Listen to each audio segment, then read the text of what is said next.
虽然镜头全国各地，法国政坛新总理列克洛才拄上任一礼拜，才让着拄断国会2项无信任案的考验，不过最后是有过关。伊透过宣布暂停争议真大退休金改革，来暂时化解左派和保守派不满。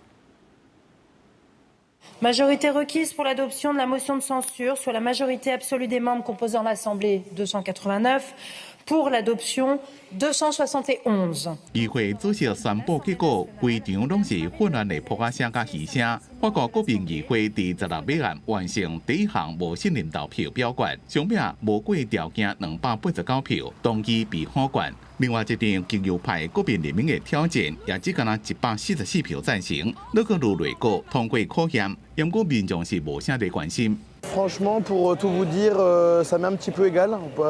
Aujourd'hui, la politique, on est de moins en moins intéressé. Nous, ce qu'on veut, c'est avoir une situation un peu stable. Ce jeu un peu de chaise musicale, aujourd'hui, c'est plus...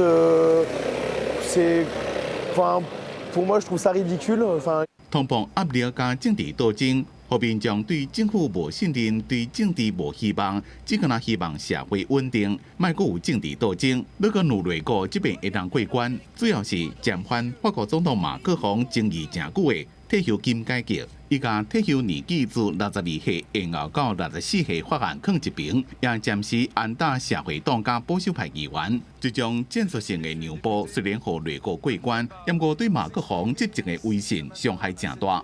To hang on, Lecanu said he would pause President Macron's unpopular pension reform, the one that raises the retirement age from 62 to 64. That helped convince enough socialists and conservatives to hold their fire, at least for now. 这边表决那个内阁勉强过关，也替马克龙政府争取淡薄时间，但是政治危机只是暂时停落尔。